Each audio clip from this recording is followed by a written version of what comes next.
حضرت شیخ احمد مجدد الفسانی علیہ رحمہ فرماتے ہیں، جو شخص اپنے اوپر 10 چیزوں کو لازم کر لیتا ہے تو لازمی نتیجہ یہ ہوتا ہے کہ وہ متقی بن جاتا ہے۔ وہ 10 چیزیں کون سی ہیں؟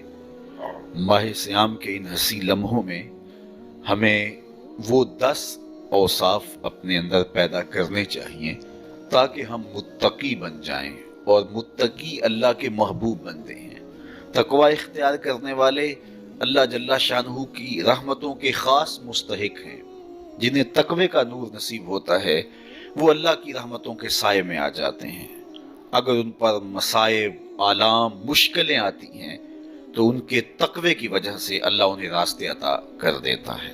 وَمَن يَتَّقِ اللَّهَ يَجْعَل لَّهُ مَخْرَجًا وَيَرْزُقْهُ مِنْ حَيْثُ لَا يَحْتَسِبُ۔ اللہ اکبر۔ ارشاد فرمایا کہ جو اللہ سے ڈرتا ہے، تقوی اختیار کرتا ہے، اس کے لیے ہم مصیبت سے نکلنے کے راستے پیدا کر دیتے ہیں، اور اللہ جل شانہ اس کے لیے وہاں سے رزق عطا کرتا ہے جہاں سے اسے گمان بھی نہیں ہوتا ہے۔ تو یہ تقوی کا نتیجہ ہے جو اہل تقوی کو نصیب ہوتا ہے۔ تو حضرت شیخ نے 10 وہ امور بتائے جو اپنے اوپر لازم کر لینے سے تقوی نصیب ہوتا ہے۔ سب سے پہلی بات آپ فرماتے ہیں زبان کو غیبت سے بچائے۔ اتقاء کے حصول کے لیے زبان کو پاک کرنا ضروری ہے۔ انسان کے زیادہ تر گناہ اس کی زبان کی وجہ سے ہیں، اور غیبت یہ بدترین عمل ہے، اور اس کو بدکاری سے بھی برا قرار دیا گیا ہے۔ الغیبت اشد من الزنا۔ تو اپنی زبان کو غیبت سے بچائے۔ دوسری بات ارشاد فرمائی کہ بدزنی سے بچے، کسی سے خواہ مخواہ بدگمان ہو جانا اور اپنے دل کو کسی کے لیے میلا کر لینا اور اس کی بدگمانی دل میں پالنا، تو یہ تقوی کے منافی ہے۔ تو کسی کی بدگمانی سے، بدزنی سے اپنے دل کو بچائے، زبان کو غیبت سے بچائے، دل کو بدگمانی سے بچائے، اور مسخرہ پن سے بچے۔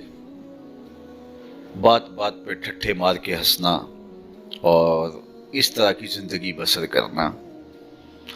اور آج کل تو جب بھی دوست احباب اکٹھے بیٹھتے ہیں تو سنجیدہ اور متین باتیں کم ہوتی ہیں، زیادہ وقت لطیفوں میں ہی کٹ جاتا ہے۔ انسان کو خوش مزاج ہونا چاہیے، اس کی طبع میں شگفتگی ہونی چاہیے، لیکن شگفتگی، خوش مزاجی اور مسخرہ پن میں فرق ہے، اس کو سمجھنا چاہیے۔ سنجیدہ اور متین زندگی یہ مومن کی زینت ہے، انسانیت کا حسن ہے۔ اس لیے تقوی کے حصول میں مانع ہے مسخرہ پن۔ اگر کوئی شخص متقی بننا چاہتا ہے تو اس کو سنجیدہ اور متین بننا ہوگا۔ طبیعت کی خوش مزاجی یہ معنی نہیں ہے، لیکن مسخرہ پن اور چیز ہے، اس سے روک دیا گیا۔ چوتھی چیز حضرت شیخ احمد فرماتے ہیں کہ اپنی آنکھ کو حرام سے بچائے۔ اپنی آنکھ کی حفاظت کرنے سے تقوی حاصل ہوتا ہے۔ جب آنکھ خراب ہوتی ہے تو دل خراب ہوتا ہے، جب دل خراب ہوتا ہے تو پھر پورا بدن خراب ہو جاتا ہے۔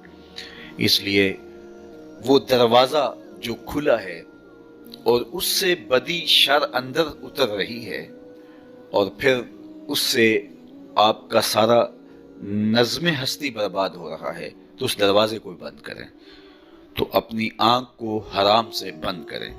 پانچویں چیز ارشاد فرمائی ہمیشہ سچ بولے۔ جھوٹا شخص کبھی متقی نہیں ہو سکتا۔ اتقاء کے حصول کے لیے اپنے آپ کو سچ کا خوگر بنانا ہوگا۔ سچ کے بغیر کبھی نہ بولیں۔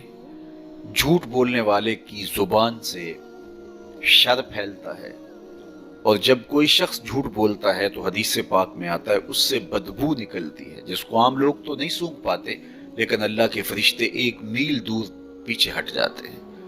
تو مومن سچا ہوتا ہے، مومن جھوٹا نہیں ہوتا، اور تقوی کے حصول کے لیے سچ شرط ہے۔ چھٹی چیز ارشاد فرمائی ہر حال میں اللہ کا احسان مانے۔